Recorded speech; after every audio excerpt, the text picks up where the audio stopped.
విజయబాబు గారు, అసలు అవ్వాతాతలు ఈరోజు పెన్షన్లు తీసుకోవడానికి అవ్వాతాతలే కాదు, వికలాంగులు, వితంతువులు, కిడ్నీ వ్యాధిగ్రస్తులు ఎన్ని అవస్థలు పడుతున్నారంటే దీనికి కారకులు చంద్రబాబు నిమ్మగడ్డ కారా? వారికి సపోర్ట్ చేస్తున్నటువంటి రామోజీ లాంటి వాళ్ళు కారా? ఈరోజు 31 మంది అవ్వాతాతలు, వృద్ధులు ప్రాణాలు కోల్పోయారంటే ఎవరు బాధ్యత వహించాలి? చంద్రబాబును హంతకుడు అనాలా వద్దా అని ఈరోజు సీఎం ప్రశ్నించారు. అనాలా వద్దా? ముందుగా ఈ కార్యక్రమానికి చాలా ధైర్యంగా, అంటే ఈ నరరూప రాక్షసులు, హంతకులు ఇన్ని రకాలుగా బెదిరిస్తున్నప్పటికీ కూడా ఒక 1/2 పేజీ పైన వీళ్ళని బెదిరించడం కోసం సబ్ సెక్షన్లు, సెక్షన్లు, సబ్ హెడింగ్లు పెట్టి రాశాడండి రామోజీరావు. అలాంటిది ఆ బెదిరింపులకు లొంగకుండా ఇవాళ మన స్టూడియోకి వచ్చినటువంటి ఆ వాలంటీర్లకి, ప్రతినిధులుగా వచ్చిన వాళ్ళకి, ఆ వాలంటీర్లందరికీ కూడా నా విప్లవాభినందనలు తెలియజేస్తున్నా. వాళ్ళ యొక్క దమ్ము ధైర్యానికి, అంటే పోతే పోయేదేమీ లేదు అని చెప్పి అనేటువంటి దీంతో వాళ్ళు వచ్చినందుకు ఇది ఖచ్చితంగా కావాల్సింది. అలా అదే విధంగా ఇప్పుడు సీఎం గారు చెప్పినట్టుగా ఏంటంటే నరరూప రాక్షసులు అని చెప్పనాలండి వీళ్ళని. హంతకులు కూడా కాదు, అంతగా మించినటువంటి క్రౌర్యం, కసాయితనం, దుర్మార్గం, అంటే ఎన్ని రకాల దుర్లక్షణాలు, రాక్షస లక్షణాలు ఉండాలో ఆ లక్షణాలన్నిటినీ కూడా మొత్తం ప్రోధి చేసుకొని వాటికి ప్రతిరూపం ఎవరు అన్నట్లయితే చంద్రబాబు అండ్ కంపెనీ. ముఖ్యంగా ఈ నిమ్మగడ్డ అనేటువంటి వ్యక్తి, నేను చెప్పా, నిమ్మగడ్డ కొట్టద్దు పేదల నోట్లో మట్టి గడ్డ అని చెప్పానంటే కూడా ఈ నిమ్మగడ్డకి వచ్చినటువంటి బాధ ఏంటంటే పేదలు కడుపు నిండా అన్నం తినడాన్ని సహించలేనటువంటి వాడు. క్యాబిన్ కల్చర్కి అలవాటైపోయి దశాబ్దాలుగా ప్రజాధనాన్ని తినడానికి తెగ బలిసి మొత్తం నడవలేక కుంగిపోయి వంగిపోయి ఆ గూని రాగాలు తీస్తా నడిచేటువంటి ఈ వ్యక్తి మనం అంటే విలనీ సినిమాల్లో కూడా చూస్తామండి. ఒక గూని నడుస్తాడు, మీకు కొన్ని సినిమాల్లో శకుని చూసే ఉంటారు. ఆ విధంగా ఇతను ఒక అపర శకునిగా ఈ ఆంధ్రదేశానికి తయారయ్యి చంద్రబాబు కళ్ళల్లో ఆనందం చూడటం కోసం పేద ప్రజలు, బడుగు జీవుల కళ్ళల్లో నుంచి వచ్చేటువంటి ప్రతి అశ్రు కణం కూడా వీళ్ళ పాలిట ఒక అగ్ని కణం కింద మారి వీళ్ళని నిలువున దహించి వేసే పరిస్థితి వస్తుందండి. వాళ్ళ నోటికాడ అన్నాన్ని లాగేసినటువంటి ఈ నయా శకునికి, భారతంలో శకుని చివరి దశలో అతని చేతిలో అన్నం పట్టుకుంటే ఆ అన్నం అతనికి పురుగుల్లా కనిపిస్తుందంటండి. పురుగుల్లా కనిపించలేక అతను చేసిన దుర్మార్గాలకి అన్నం కూడా తినలేనటువంటి పరిస్థితుల్లో ఇదో మిగులుతాడు. అదే విధంగా ఈ వీళ్ళ నోట్లో మట్టి గడ్డ కొట్టినటువంటి ఈ నిమ్మగడ్డ యొక్క పరిస్థితి కూడా అదే రకమైనటువంటి పరిస్థితి వస్తుంది. ఈ నిమ్మగడ్డ ఎక్కడికి పోయారు సార్? ఆ రోజు నుంచి ఈసీ ఉత్తర్వులు వచ్చిన రోజు నుంచి ఈ రోజు వరకు కనిపించలేదు. కనీసం వాళ్ళ ఎల్లో మీడియాలో కూడా కనిపించలేదు ఆయన. కనిపిస్తే నేను మీకు ఒక అవ్వండి, అసలు ఎంత విప్లవం అనేది ఎక్కడి నుంచో రాదు. అందుకే నేను విప్లవాభినందనలు అన్నది ఏంటంటే, కడుపు మండితే శాంతితో కూడా కర్ర తిరగేసి కలపడతాడు. ఆ విధంగా అసలు ఎంత ఆశ్చర్యకరం అంటే, మీకు చాలా వీడియోలు ఉన్నాయి ఇందులో, కానీ ఆ అవ్వ ఎంత ఆ స్పాంటినిటీ అండి, కడుపు మంట నుంచి వచ్చినటువంటి స్పాంటినిటీ మీకు వినిపిస్తా చూడండి.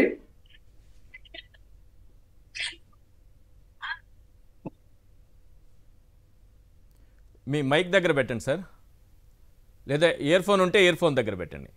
మైక్ దగ్గర పెడతా, మైక్ దగ్గర పెట్టండి.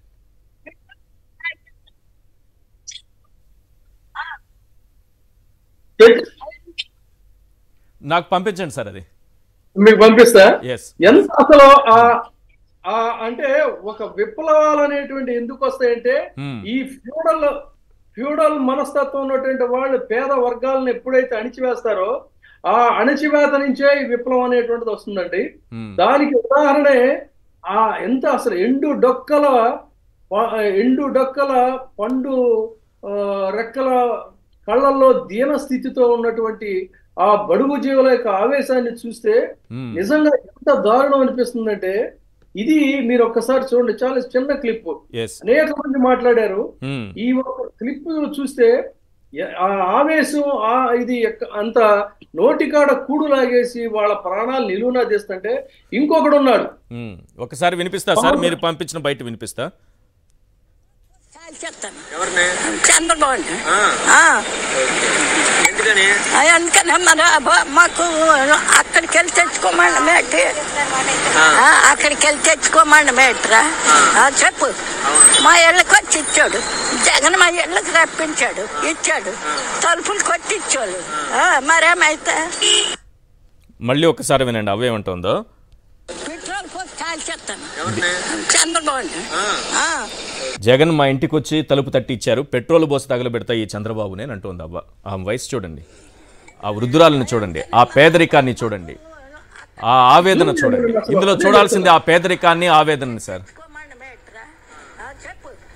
మా ఇళ్ళకి వచ్చి ఇచ్చాడు జగన్, మా ఇళ్ళకి రప్పించాడు, ఇచ్చాడు, తలుపులు కొట్టిచ్చాడు. మరేమైతే ఇది చాలా గొప్ప వీడియో పంపించారు.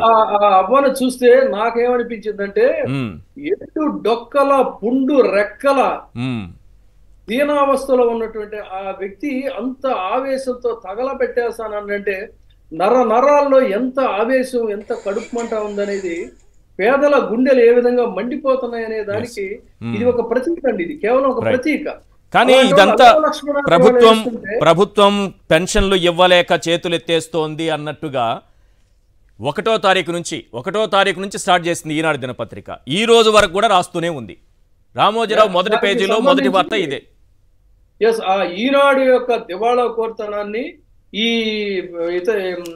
ఇతగాడి నిమ్మగడ్డ వ్యవహారాన్ని బ్రీఫ్ గా చెప్తానంటే, అసలు ఎవడి నిమ్మగడ్డ అంటే కేవలం ఐఏఎస్ అధికారిగా ఉంటూ దశాబ్దాలుగా ప్రజాధనంతో హాయిగా పూటుగా తిని క్యాబిన్ కల్చర్కి అలవాటైపోయి ఏ రోజు కూడా సమాజంతో కానీ మట్టి మనుషులతో కానీ మమేకమైనటువంటి పరిస్థితులు లేక అలాంటి వాడు ఇవాళ ప్రజాస్వామ్య సంస్థ అనే ఒక ముసుగు తగిలించుకున్నాడు.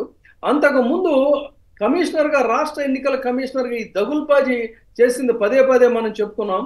పార్క్ హయత్ హోటల్లో ఒక ఎన్నికల అధికారి ఎవరిని కలవకూడదు. అలాంటిది ఇతగాడు రాత్రిపూట పార్క్ హయత్ హోటల్లో సుజనా చౌదరిని, కామినేని శ్రీనివాస్ని కూర్చొని ఏ విధంగా కుట్రలు చేద్దాం అనే దీంతో ఈ కుల గురువులు వీళ్ళందరూ కూడా చేరి కుట్రలు పక్కాలు పన్నాడండి. దానికి అడిగితే ఆ రోజు సమాధానం చెప్పలా. తర్వాత ప్రకాశం జిల్లా దర్శిలో జెడ్పీటీసీ 6 నెలలలోపు జెడ్పీటీసీ ఎన్నికలు జరపాలి ప్రజాస్వామ్యతంగా. అంటే ఇతగాడు నీతులు రీతులు చెప్తున్న దుర్నీతులు. అయితే ఎన్నికలు జరిపితే జెడ్పీటీసీ చైర్మన్ టీడీపీ చేతి నుంచి చేయి జారిపోతుందని చెప్పని దాన్ని ఎగ్గొట్టాడు. ఆ తర్వాత వీరంగా వేశాడు ఏదో ఆ రాష్ట్ర ఎన్నికల కమిషనర్ అంటే నాకు తిరిగే లేదు అన్నట్టు.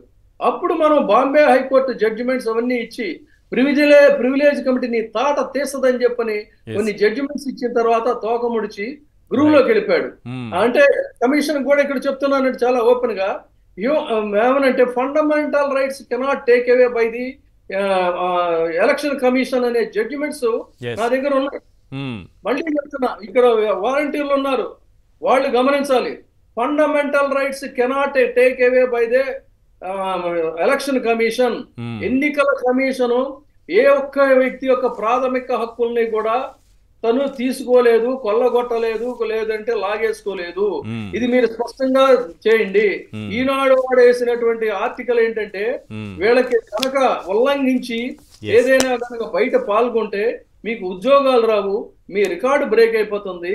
ఏ వాలంటీర్లను అయితే ఆడపిల్లల్ని ఎత్తికెళ్ళిపోయే వాళ్ళు దొంగలు అది ఇదని వాళ్ళ యొక్క వ్యక్తిత్వం హననానికి పాల్పడితే ఆ రోజున పవన్ కళ్యాణ్, ఈ చంద్రబాబు వాటిని ప్రముఖంగా ఈనాడు వాడు ప్రచురించాడు.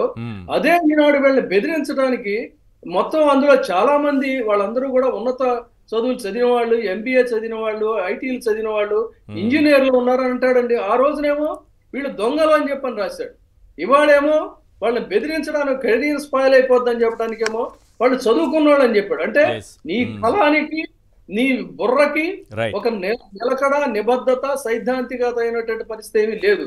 అందుకనే వాలంటీర్లందరూ కూడా స్వేచ్ఛగా ఈ దుర్మార్గానికి మీరు ఏ సొంత బిడ్డలు తల్లిదండ్రులు అనుకొని మీరు సేవలు చేశారో, ప్రాణాలకి తెగించి విపత్తుల్లో కూడా ఏ రకంగా అయితే సేవలు చేశారో, మీ సేవలు అసమానం, అనన్యం, అమోఘం.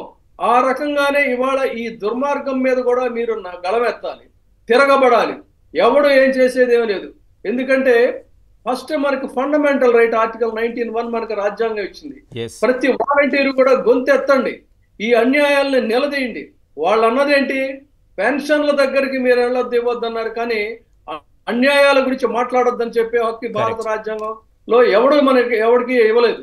అందుకని ఈ అన్యాయాలను నిరసించాలి, నిర్ద్వందంగా తిరస్కరించాలి. అవ్వాతాతనికి జరుగుతున్నటువంటి అన్యాయాల మీద, అమానుషం మీద, చంద్రబాబు నాయుడు యొక్క దుర్మార్గం మీద, చంద్రబాబు ముఠా చేసేటువంటి దౌష్ట్యాల మీద ప్రతి యువకుడు, ప్రతి యువతి, ప్రతి మహిళ ఇవాళ ఏ అవ్వాతాతలైతే రోధిస్తూ శాపనార్థాలు పెడుతున్నారో, ఈ ప్రతి శాపనార్థం కూడా వాళ్ళ పాలిట మృత్యు శాపం అవుతుందండి. అదేవిధంగా వీళ్ళందరూ కూడా నిరసన గళాలు వ్యక్తం చేసి మాట్లాడదాం సార్.